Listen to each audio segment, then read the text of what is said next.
Welcome to The Cap, where we are here to speak with college reps and other professionals in the field of college admissions to help answer all your questions and guide you through every step of the process. So if you're serious about college admissions, you've come to the right place. Are you ready? Let's talk about it. And now, here's your host, Dr. John Durante. Welcome to The Cap, the College Admissions Process Podcast. I am your host, John Durante, and I am here to introduce you to college admissions representatives and other professionals in the field of college admissions. Our purpose is to serve you, the students and parents, so that you may gain insight straight from the people who ultimately make the decisions. Regardless of whether you apply to a particular school being highlighted in a given episode, you should listen to all of them, as each guest will give you tremendous insight and advice on every aspect of the college admissions process, prompting you to come up with your own follow-up questions for when you visit campus or meet with a college admissions representative yourself. Don't forget to visit our website, www.collegeadmissionstalk.com, or the show notes of each episode to access the alphabetical list of all the colleges available with the related audio link to the right of each school. The alphabetical list provides you with on-demand access to all of the episodes so that you may listen whenever you wish. And if you want to receive links to episodes before they are released on the podcast, along with other related resources, please fill out the email opt-in form also available on our website and in the show notes of each episode. Lastly, please email me with any questions or comments at collegeadmissionstalk@gmail.com. So are you ready? Let's talk about it. Welcome to The Cap, the College Admissions Process Podcast. I am your host, John Durante, and it gives me great pleasure to introduce to you today Michelle Burns, who's the Senior Admissions Counselor and Regional Recruiter at UC Irvine. Michelle, thank you so much for being here today. How are you? I'm doing good, John. How are you? Thanks for having me. I am doing great, and it is an honor and pleasure to have you. I really can't wait to hear all about UCI. So let's get to it, Michelle, by first asking you to tell us about yourself. How long have you been in admissions, and how did you end up in such a position? Yeah, I have, I think like many of us in admissions, I had a route that did not necessarily start out thinking this would be the career I ended up in. But I'm based in New Haven, Connecticut. So I serve as a regional admissions counselor, as you mentioned, for UC Irvine, meaning I work with out-of-state students who are going through the admissions and application process for UCI. I grew up out west. I grew up in Arizona. I went to the University of Arizona, majored in theater, went out to California, worked up there regionally, up in San Luis Obispo area. So lived there, worked there at a regional theater, and then made the move out to New York. And when I was out in New York, my brother-in-law was in admissions, and a regional position for my alma mater came up, and he said, "You should apply for this." I had no idea what it really was other than volunteering for a few fairs with him. And I always joke that I wouldn't have been hired now because I didn't have enough experience. But I got really lucky and really enjoyed the work. And there were definitely transferable skills between theater and the college admissions world.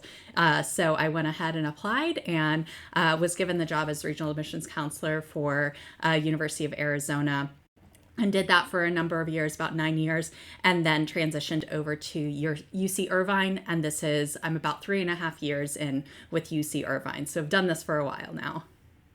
Well, that's terrific. And I know that UC Irvine is very lucky to have you, as are we here today, Michelle. Thank you so much. And I know that the University of California system is more than one school. Can you give us a general overview of the University of California system? Absolutely. So the UC system is 9 institutions within the state of California. Some I know many people have heard of before, like UCLA, Berkeley, San Diego, Santa Barbara. We always joke if we were called UC Newport, people have visited that beach, so they might know us a little bit better. But of the 9 institutions, there's 2 public state university systems within the state of California. So one of them being the UC system and the other being the Cal State system, along with our really vibrant community colleges. The idea is that every student in the state of California, or every person in the state of California, should have a chance to engage in higher education in some form, and that system is there to support them. And then we are able to bring in folks both internationally and from around the country as well. With the UCs, all of us are research institutions, so we're really based on, asking that question, why? So when we talk about students who'd be a good fit at UCs in general, it's a student that's like, yes, but why? Why is it that way? I want to dig in deeper. Maybe that kid that's all that you go, oh, why are you asking another question? Don't get us more homework. So really for that person that's curious, that's innovative. Of the 9 UCs, 6 of us are ranked in the top 10 amongst all public universities in the country.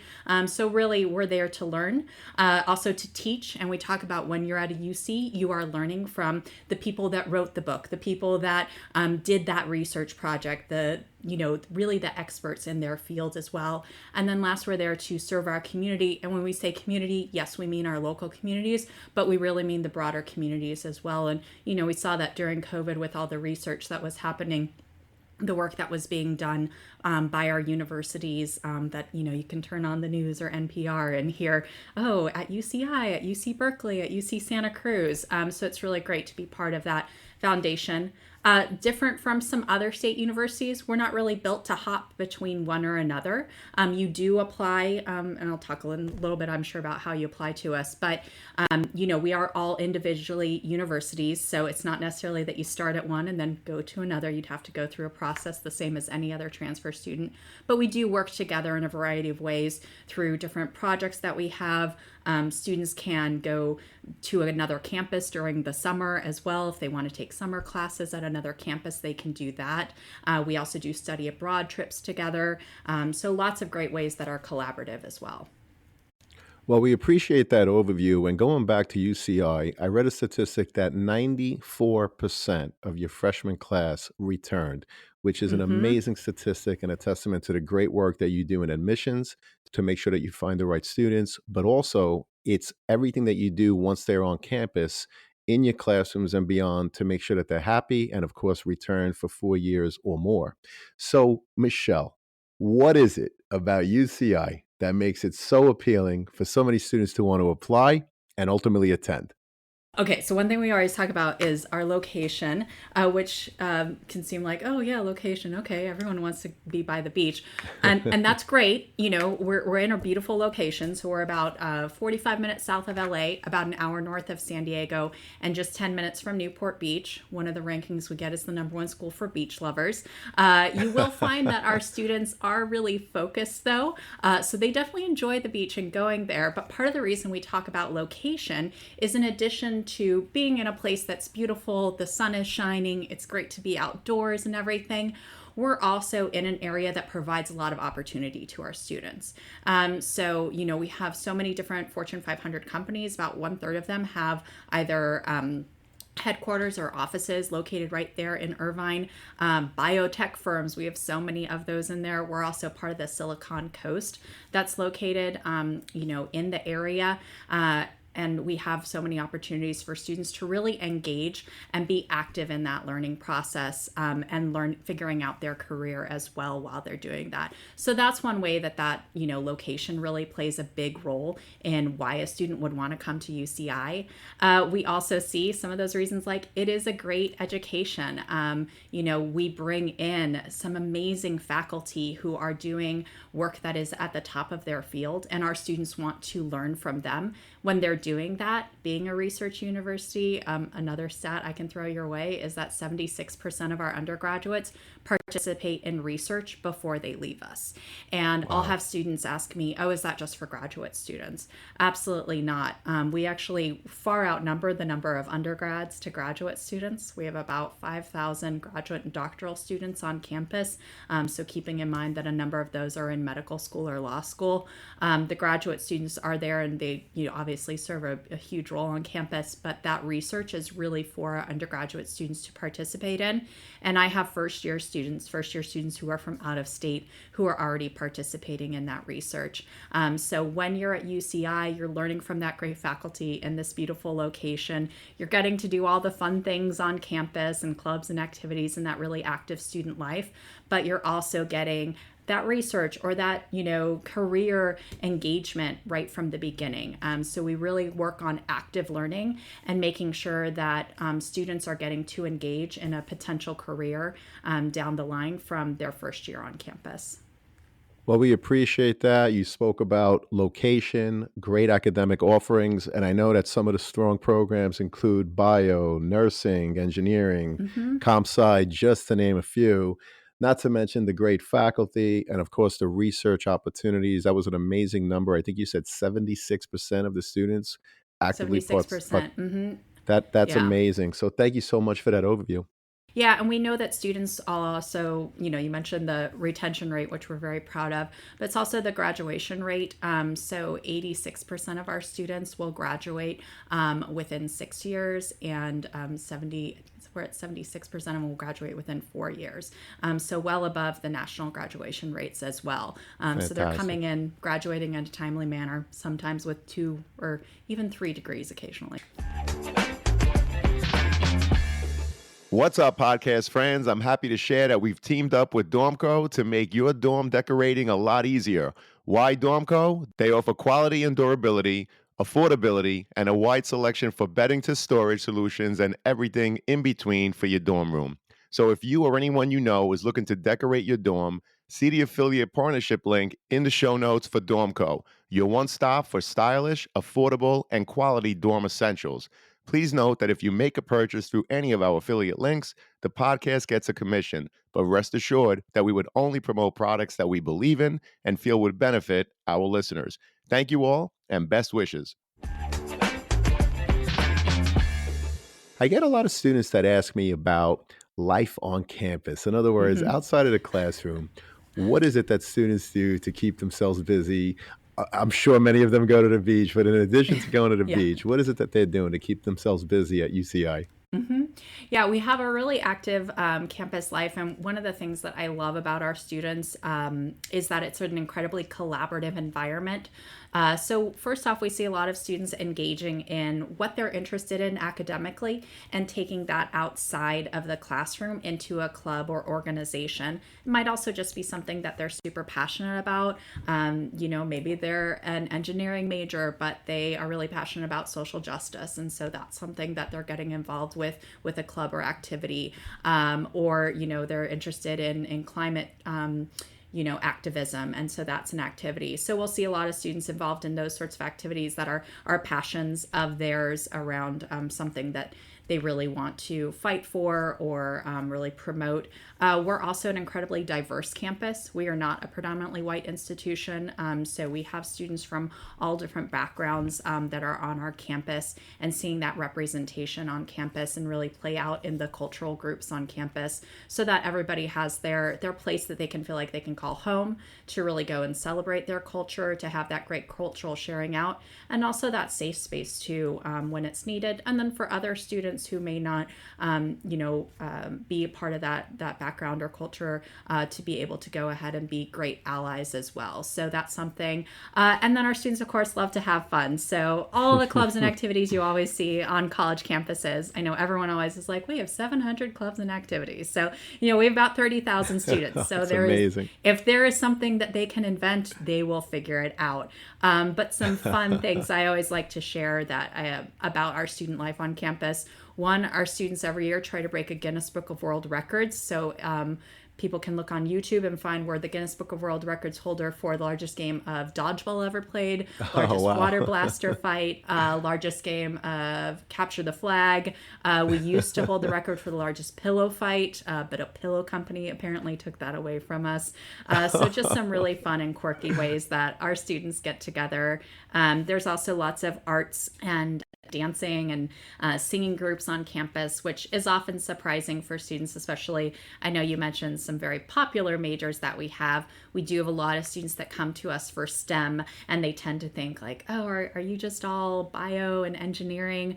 We're not. One, we have all of those majors available. So we definitely have a lot of students in the social sciences, humanities, and arts, but we also have groups that are, a cappella singing groups. We have so many dance crews on campus that they actually do a dance battle at the beginning of every year. So really fun ways for students to stay active, and then yes, go out, enjoy the beach, go to Disneyland, go hiking. If you're really from cold weather and you're missing the snow, go up to the ski resort about an hour away. Well, being from New York, I can tell you I definitely never miss the snow, but I appreciate that Yeah. overview. And it truly sounds like you have something for everyone, not only with the Yeah. academic programs, but over 700 clubs, the climate, the vicinity to the beach. It just sounds like an amazing place. So, again, Mhm. Michelle, thank you so much for that overview. And I was curious, what are the kinds of things that students do to demonstrate their interest in UCI? And does it play a role in your overall admissions process? Yeah, great question, John. And this is one I hear from students, and I think a big stress for students all the time. So it's the, oh my gosh, I should click on every email and then I should go in and I should click on every link, and that's how they'll know that I like them. Or the concern of, hey, I had a test or a project or something the day that you came and visited my school, and now I'm not going to get it. So first off, that's not a situation with us. We don't actually use demonstrated interest when we are admitting students. There's a lot of different things that happen when we're looking at students to be admitted to UCI, and unfortunately, more talented students than we can possibly be able to take all of them as well. What I say when it comes to how should I reach out, should I have demonstrated interest, I think you should for your own sake.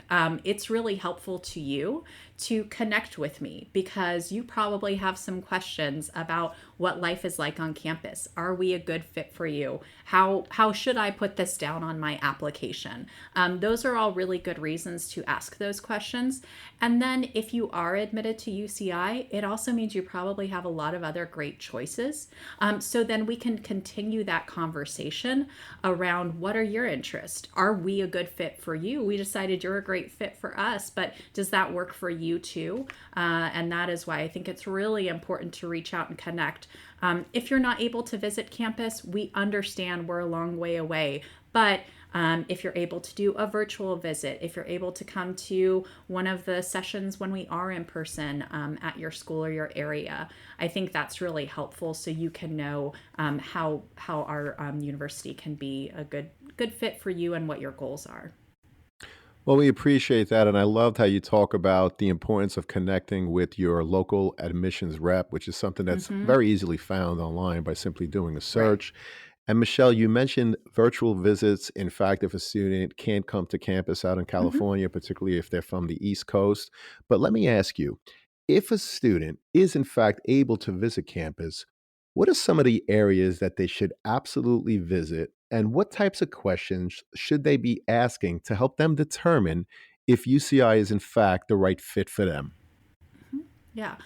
So first off, they can sign up for a campus tour. We host them Monday through Fridays, 10 a.m. and 2 p.m. They fill up very quickly, so I do tell students try to plan ahead as much as possible. We know that's really hard. We also will be having a fall preview day, and that is a great time if you're able to come out and do that as well.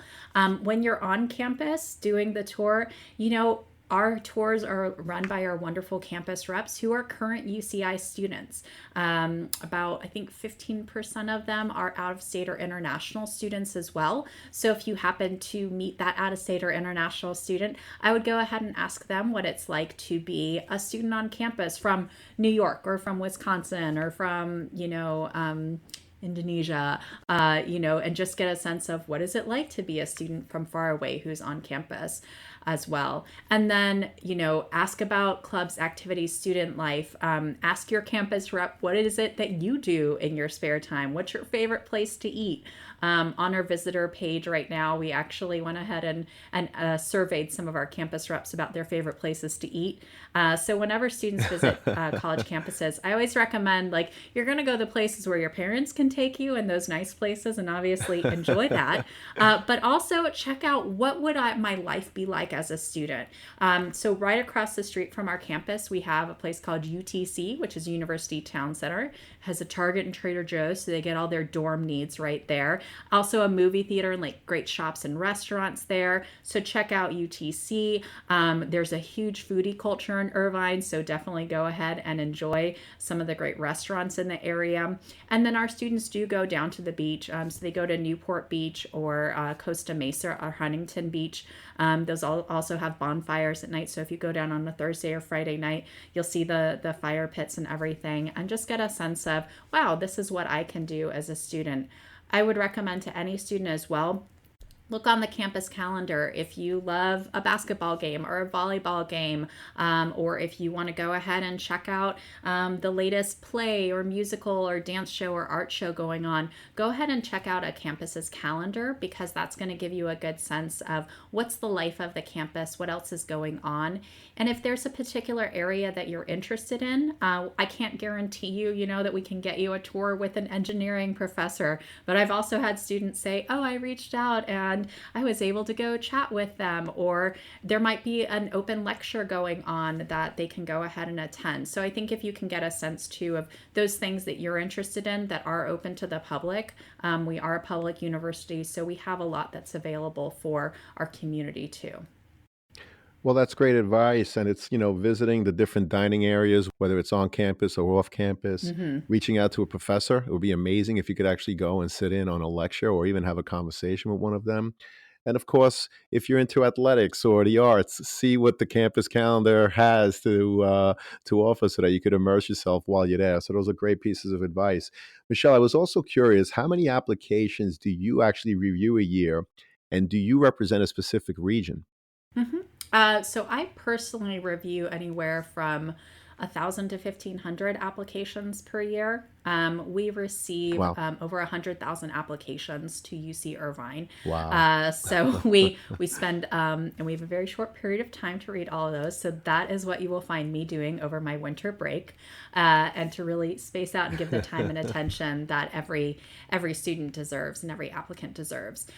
So I do that, and then we have a team of readers that help us out as well. And we do read by region. So for me, I'm based, as I mentioned, in New Haven, Connecticut. So I cover New England, New York, New Jersey, the Carolinas, Florida, Texas, Colorado, Arizona, and Oklahoma. Wow. And in Utah. I was going to say, I think I'm missing something there. So those are the areas that I'll be listed as a student's admissions counselor for those areas if they happen to see that. But it might be read by somebody else as well. Every application is read by at least two people as well. So it's not just one person reading your application either. Understood. And we appreciate that. And do you actually travel to all of those different states, or is everything virtual? Well, the past 2 years, it's been virtual. We Right. did start traveling again this spring. And obviously, we have continued, as many of our colleagues at different universities have. We'll continue with our hybrid approach, because we don't want a student in North Dakota, or even, I can't get to every single school on Long Island. I could Sure. spend an entire fall just on Long Sure. Island. And some schools do, obviously. So I, have some colleagues at different public state institutions that they just cover Long Island and Westchester. And I'm like, wow, Right. what would that be like? So if I can't get to you and I can't get to your school, it is not because you're not valuable. It doesn't mean that I don't think you're going to get admitted or anything like that. It's just merely a scheduling conflict. And that's the situation where we're still hosting online events, and we'll be posting those. We'll be doing UC application workshops, and you can always reach out individually if you have a question that I can either answer through email, or it might be easier to jump on a Zoom with you or a phone call for about 15 minutes to answer those questions. Fantastic, and we appreciate that. I was also curious, Michelle, what is the average profile of the current freshman class, and does it vary between in-state and out-of-state students? Mhm. So our current profile for our class is a 4.2 weighted GPA and a 3.9 unweighted GPA. Sometimes I say those numbers, they really scare people. So I'll again reiterate those are the average. We also take that GPA from a student's 10th and 11th grade year, and then the summers before and after. That doesn't mean that we don't look at the classes that you took in ninth grade, but we won't calculate those grades into your GPA, which I will say usually helps students. Sometimes that freshman year can be a little wonky as you're figuring out, oh, yeah, high school is real and these grades count towards something. And then I'll have students say, oh, does it not matter what I did my senior year? Of course it matters. It absolutely matters what you did your senior year. So we're looking at your grades, but we're also looking at the classes that you took, the rigor of those courses. So we want to look at the classes you're taking senior year, and you still need to do really well in those. It's just the application is due before you'll have any grades for that. And that's how we calculate that GPA. When we're looking at out of state versus in state, if you go on the UC website, you'll see that for out of state applicants, there's a minimum GPA of a 3.4. For in state applicants, so for California residents, it's a minimum GPA of a 3.0. So you'll see that slight difference there, and then students will say, oh, okay, so it must be a lot harder to be admitted as an out of state student. And it really depends. We do have a percentage for every school within the UC system. We have a cap. For UCI, we're capped at 18.5% of our students who can be out of state or international. And that's the number that we can have coming in. I will say the GPA is about the same between this year, between the, in-state and out-of-state students as well. And we do have to have something that says any out-of-state student that is coming into UCI is at the level or above that of a California student. So those are some things that can kind of worry a student. But what I always come back to with them then is the acceptance rate was about 26%. It's about the same for in-state versus out-of-state students. One is, of course, because of the cost of attendance for out-of-state students, which is higher. So we know not as many students will be able to accept their offer of admissions purely based on finances for those out-of-state students. Well, we appreciate that overview. That's certainly very helpful. And I was also curious, what advice would you give a student if Mhm. they actually fall a little lower than the current freshman class average? What are some of the things that they can do to enhance their overall application? Yeah. So, I would tell you to go ahead and, talk to your school counselor and your parents, and having that realistic outlook is always great. But it's also great to go ahead and have that reach. Something else I'll say is that we do admit by major, and this is something that is unique to every institution, which is why it's great to ask. So we do have some majors that are going to be harder to be admitted into. So I would say if you're really looking at UCI, but you want to do computer science and maybe you have a lower GPA, uh, not to say that you can't apply to computer science, but is there another major that might be more attainable for you, knowing that that's a more competitive major, one that accepts a larger percentage of students? And those are conversations that I think are really helpful to have with an admissions counselor about your realistic options. And then, of course, knowing that there are options to do minors. So we have minors available in computer science. I just came from a session that was hosted by our Beal Center for Innovation and our Entrepreneurship Center. We're the ant eaters, so we have to make everything into an anteater pun. That's right. So at our Entrepreneurship Center, they actually will this year be starting to partner with companies to go ahead and do micro internships where somebody says, I need a skill. I need to learn how to do this. So they're going to spend 5, 10, 15, 20 hours. So sometimes there's ways to supplement for that major that maybe you think you want. So that's one thing. If you're a little bit lower and you're looking at one of those really highly selective majors, maybe open up your mind about how much do I want this major? Am I really sure that that's what I want to do? Or am I open to gathering these skills? The other thing I would say is to really highlight yourself and brag about yourself on your application. Maybe you have a lower GPA because you're at a school that grades really, really hard. That's something that we want to know in your application. And there's a place on the application that asks for additional information about your school.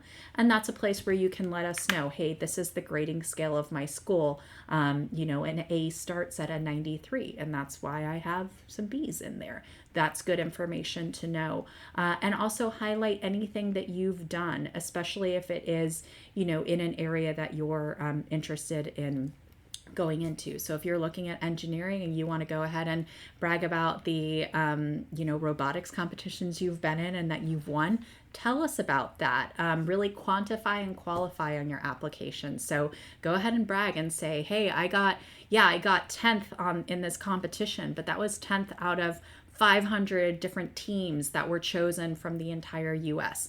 Well, that really gives me a lot of context into how amazing you are. And we do read the whole application. So, yes, we're looking at your grades, but we're also looking at what you've done, your activities, who you are. We're really learning all of those things about you. Well, those are great pieces of advice in terms of the overall application. And I know it's a little different for the University of California. So, Michelle, can you tell us, how do you apply to UC Irvine? Yeah, so two misconceptions that I'll often get into as students, or ways that will find students sadly don't find us in time to apply, is one, they don't know that they have to go to the UC application. So students can't apply from Common App or the Coalition app. It is one application for any of the 9 UCs. We all get the same information, so you're not filling out a different question for LA versus Santa Cruz versus Irvine. We all get the same questions and answers from you. We see the grades the same and everything. And then you check off which campus you want to apply to from there. If you want to apply for all 9, go for it. I would say most students probably don't do that, but we do encourage students to apply broadly across the system. And you can also apply to different majors at different institutions if you want. So you don't have to have the same major for every school either. We also won't ask you to rank your choices. So you don't have to tell us who your favorite school is. In fact, we would prefer that you don't, because then that will hurt their feelings when you tell them that you want to be an anteater. So go ahead and use the UC application to apply. The other misconception is that we have early action or early decision. We don't. Our application opens up on August 1st, so it will be available to students starting August 1st, and I encourage you to go ahead and get started. Look over it at least before you start your senior year. Don't stress about getting it all done right away, and then you can submit it anytime from October 1st through November 30th. This is a newer, earlier submission timeline than we've had. In past years, it's always been November 1st through 30th is the only time that students can submit. So now it is opened up earlier. With that being said, you don't get any priority because you submit your application November 1st or 15th versus October 1st. If you submit it November 30th, that's fine. Sounds a little stressful, so maybe get that in just a couple days early. I don't encourage students to wait till the last minute, but I also know you're doing your early action and early decision applications. So go ahead and get those done. And we also really want you to connect with your school counselor about the application before you submit it. So don't just turn it in without anybody knowing that. And the application is a little bit unique since it's not on Common App and it's not on Coalition. You may not know how to fill it out. Maybe your school counselor has some questions about it. We have application workshops that are online. We also have pre-recorded ones that you'll be able to attend. And we highly, highly encourage you to come to one of those before you submit your application. And that's how we really break down how to submit the application as an out-of-state student. Well, those are great pieces of advice and insight. And Michelle, just so you know, I always include the Office of Admissions website in the show notes. If there are any other links that you want to share with students and parents, just give them to me. And of course, Great. I'll make them available in the show notes. Thank you so much. I also know that another thing that you do as part of your overall application is something called the A to G rating system. So could you give us some insight in terms of exactly what is that and how Uh-huh. do you use it in the overall application process? Sure.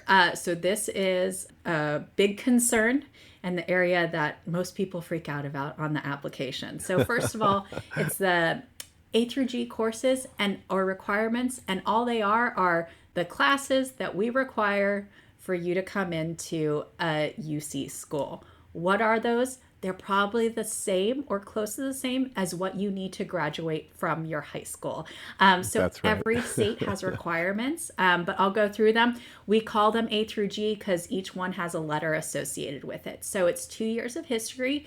We do want one of them to be 1 year of US history or a half year of US history and a half year of American government or civics. It's 4 years of English. It's 3 years of math, but we recommend four, especially business, STEM, computer science, engineering majors.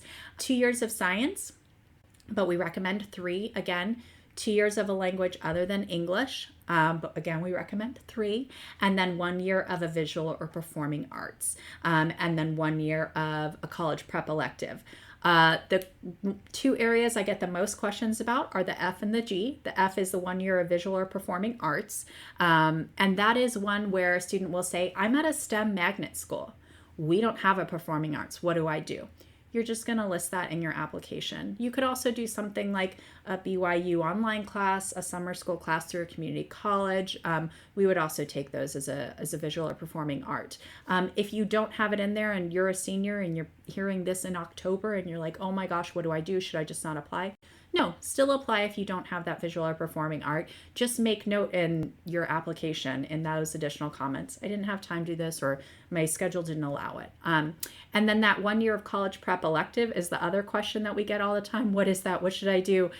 That's literally any other class that you took over and above those other areas. Common ones we might see are econ, AP psychology, if computer science isn't considered a math or science at your school.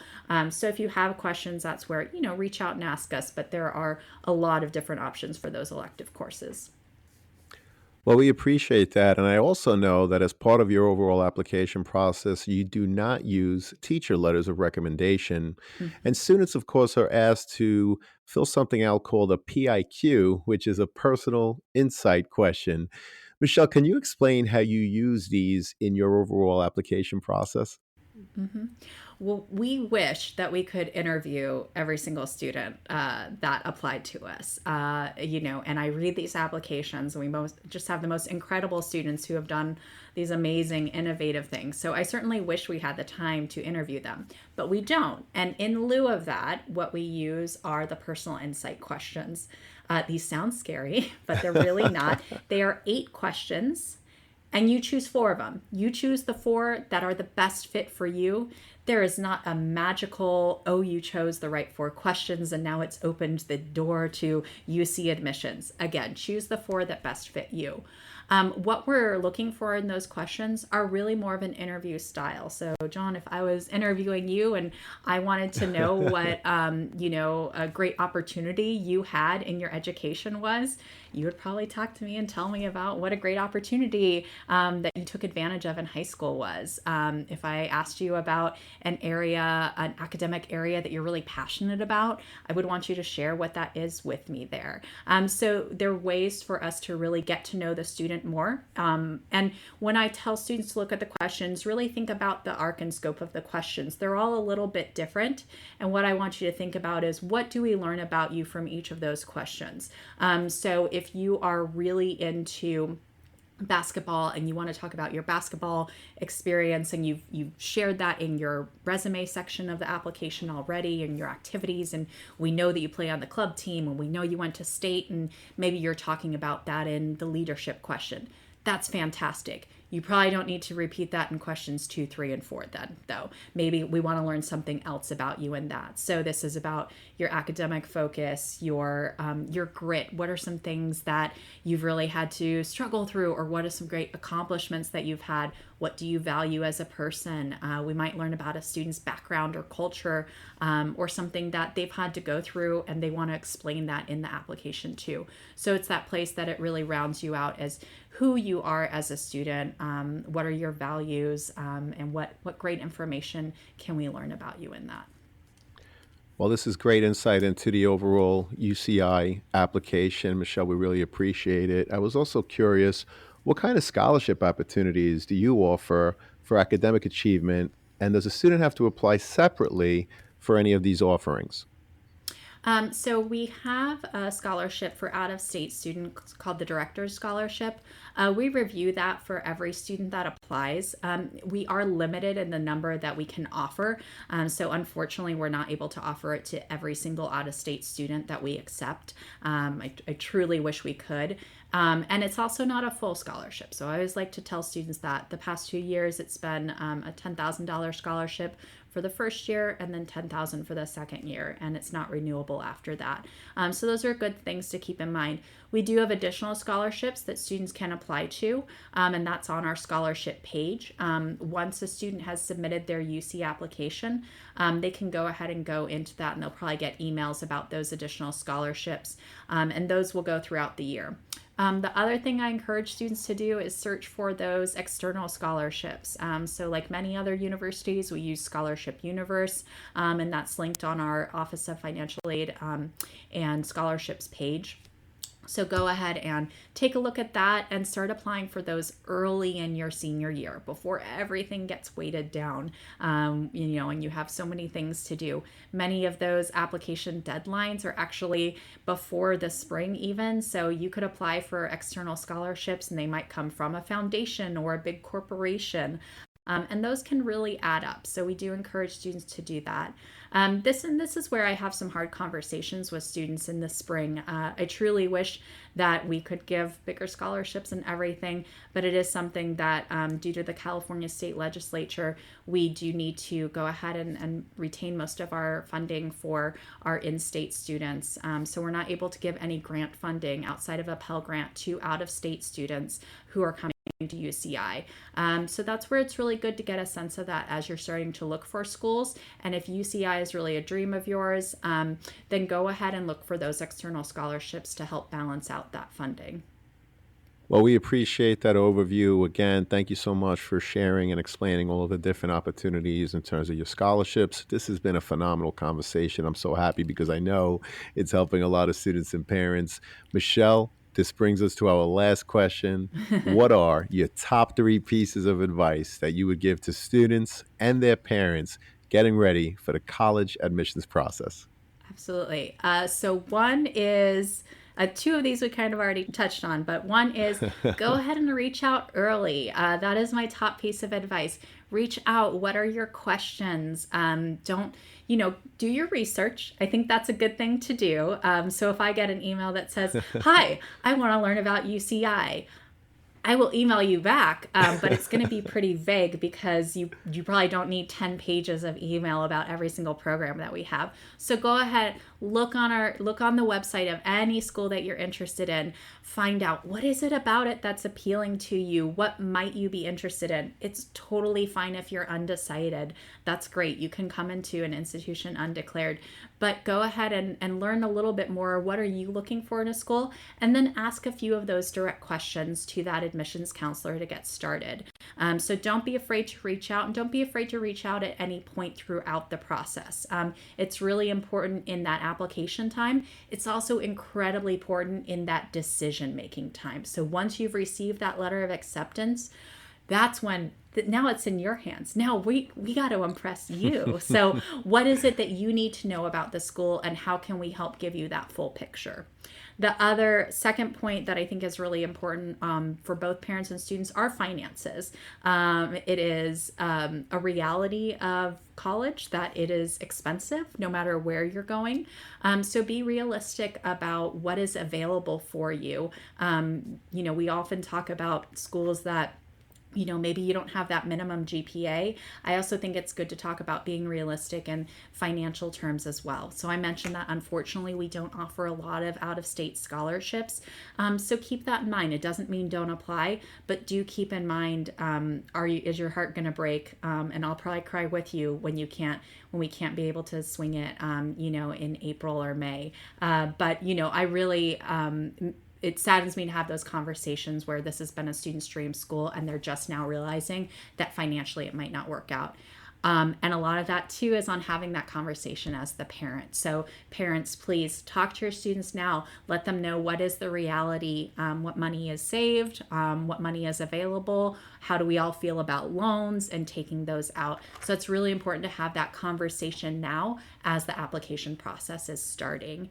And then the third piece of advice I'll say is please let your student drive this process too. And I'm sure these are three pieces of advice that are often given. So hopefully it hits home if we all say it.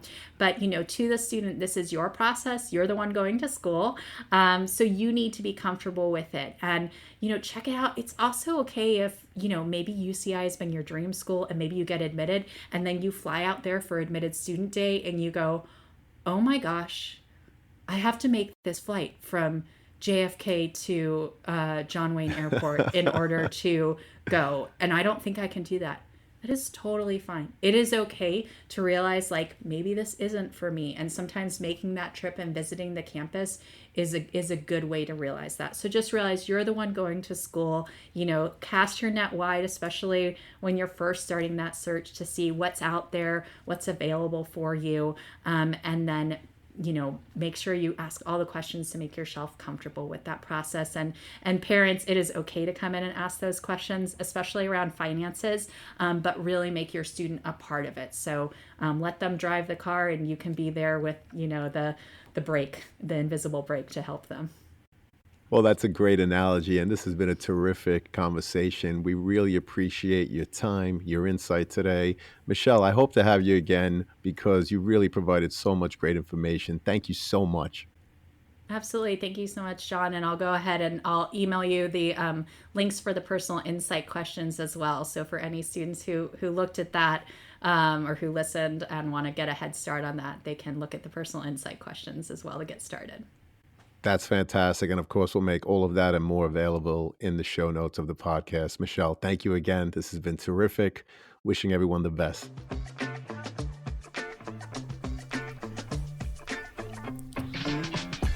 Thank you for joining us on this episode of the CAP, the College Admissions Process Podcast. We hope you enjoyed the show. If you did, please don't forget to tell a friend and follow us on Facebook, Instagram, Twitter, and wherever you listen to your podcasts. I am your host, John Durante, and I look forward to seeing you on the next episode of the CAP. What's up, podcast friends? I'm happy to announce that we've teamed up with some fantastic affiliate partners to further enhance your overall college journey. So do you or someone you know needs stylish dorm decor, trendy college apparel, or top-notch test prep? Whether it's creating a cozy home away from home, flaunting the latest in college apparel, or securing top-notch test prep help, we've got you covered. Check out our affiliate links in the show notes within each of these categories, which we believe will help you, our listeners. Please note that if you make a purchase through any of our affiliate links, the podcast does get a small commission. But rest assured that we would only promote products that we believe in and feel would benefit you, our listeners. So check out the links in the show notes and share with anyone you think may benefit. Thank you all, and best wishes.